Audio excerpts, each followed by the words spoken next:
Kunci kamar di lo kan? Bukannya dia lu. Lah, kan gue udah ngasih ke lo. Gue nitipin ke lu tahu nggak ada tahu. Udah lah, enggak ya. Lu gimana sih? Ya kita gimana dong? Kita nggak bisa angkat. Ya kan dia. Coba lu cari dulu deh. Nggak ada. Di gue juga nggak ada. Kamu tuh kenapa? Kamu tuh kenapa sih dari dulu selalu aja kayak gitu? Kamu gak bilang sama aku kan? Kamu pergi kemana hari ini? Kayak kamu foto sama cewek lain itu apa sih? Kamu tuh selalu aja gak pernah yang hargain aku. Kenapa sih selalu aja gini komunikasi kita? Udah, diem. Kalian udah lihat video yang tadi belum? Gimana? Ada cekcok, salah paham, miskomunikasi. Apalagi ya kira-kira? Banyak banget nih masalahnya. Kira-kira kalian tahu gak sih? Masalah itu disebabkan oleh apa? Nah teman-teman, masalah yang kayak tadi itu disebabkan karena komunikasi antar pribadi kalian itu kurang efektif loh, atau kurang tepat. Kira-kira apa ya yang bisa menyebabkan komunikasi kalian itu kurang efektif, dan seperti apa sih komunikasi yang efektif itu? Mau tahu nggak? Kalau mau tahu, let's go, follow me. Hai everyone, sebelum itu let me introduce myself. Aku Siti Salsabila Laila Lufiana atau biasa dipanggil Sibel dari KM4607 dengan NIM 150222008. Di sini aku mau jelasin tentang komunikasi antar pribadi itu seperti apa sih. Nah, di materi ini aku harap ada capaian kompetensi yang bisa teman-teman penuhin nih. Yang pertama yaitu teman-teman bisa paham mengenai tujuan dan juga definisi dari komunikasi antar pribadi sendiri. Selain itu, teman-teman mengetahui bagaimana sih komunikasi antar pribadi yang baik dan benar serta efektif. Nah, untuk materi selengkapnya langsung aja kita masuk ke materinya. Bentar, sabar. Sebelum kita masuk ke materinya, kita kenalan dulu nggak sih? Kan tadi udah kenalan sama aku. Kita kenalan dulu nih. Sebenarnya komunikasi antar pribadi itu apa sih? Yuk kenalan. Nah, ini adalah pendapat dari dua para ahli tentang komunikasi antar pribadi. Oh ya teman-teman, komunikasi antar pribadi juga disebut sebagai komunikasi yang paling sempurna. Kenapa? Karena komunikasinya melibatkan dua arah. Jadi ketika aku mau menyampaikan sesuatu kepada teman-teman, teman-teman bisa memberikan feedback ke aku pun sebaliknya. Selain itu, komunikasi antar pribadi juga melibatkan komunikasi intrapribadi. Karena ketika kita ingin melakukan sesuatu atau ingin menyampaikan sesuatu kepada seseorang, maka kita harus mengolahnya terlebih dahulu nih dalam diri kita supaya tidak terjadi kesalahpahaman, supaya lebih efektif apa pesan yang ingin disampaikan. Nah, kita udah masuk nih ke klasifikasi komunikasi antar pribadi. Kira-kira apa aja ya? Langsung cek aja yuk.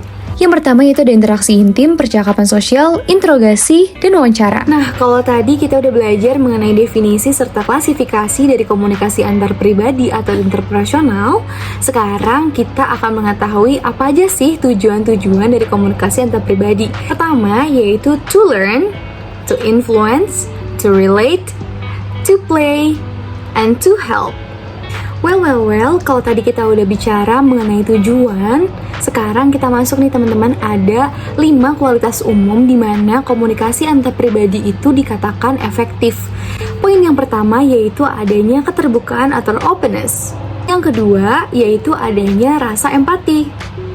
Nah, yang ketiga yaitu adanya sifat saling mendukung. Yang keempat yaitu adanya sikap positif. Dan yang terakhir yaitu yang kelima adanya kesetaraan. Nah teman-teman, supaya komunikasi antar pribadi kita lebih efektif, kita harus mengetahui dulu nih kira-kira faktor apa saja sih yang dapat menjadi daya tarik dari sebuah komunikasi antar pribadi. Yang pertama yaitu ada persamaan, selanjutnya ada kedekatan, dukungan, adanya daya tarik fisik dan juga kepribadian, status sosioekonomis dan juga pendidikan, serta yang terakhir yaitu adanya sikap saling melengkapi. Nah, tadi kan kita udah belajar nih tentang teori-teorinya. Supaya teman-teman lebih paham lagi, kita masuk ke contoh-contoh yuk. Tapi sebelum itu, mari kita breakdown dulu nih masalah-masalah yang di awal tadi. Yang kayak masalah kunci aja, hal sepele itu teman-teman tapi bisa jadi masalah. Karena apa? Karena tidak adanya komunikasi sebelumnya. Coba kalau dikomunikasikan terlebih dahulu, pasti tidak akan terjadi cekcok antar teman kayak tadi kan. Lalu selanjutnya yaitu tidak adanya keterbukaan nih, terutama yang LDR. Hayo, siapa ngaku-ngaku yang masih suka bohong-bohong pas LDR. Ngomong-ngomong tentang LDR, itu juga bisa menjadi salah satu contoh komunikasi antar pribadi kita loh. Gimana kalau kita nonton cuplikan ini dulu? Aku cuma mau bilang bahwa ini semua nggak benar. Kamu nggak ngerti dan kamu tuh semenjak hamil selalu begini, curiga terus bawaannya. Aku juga bingung kenapa harus curiga terus. Aku kerja buat kamu, buat Oke, Raya. fine. Kamu kerja keras buat aku sama Raya, fine. Thank you. Tapi yakin cuma buat aku sama Raya? Ya yakin dong. 내 남편이랑 바람 펴서 임신했다고요. 회장님은 그것도 모르고 거액을 투자하신 거고요. Menyakitkan banget ya teman-teman. Dari kesalahpahaman, komunikasi yang gak efektif, ketidakterbukaan komunikasi itu bisa menyebabkan suatu bencana hati yang sangat besar gitu ya teman-teman. Makanya buat teman-teman semua, usahain gunain tuh tadi gimana sih cara berkomunikasi yang efektif. Yeay, sudah selesai deh materinya. Itu adalah komunikasi antar pribadi.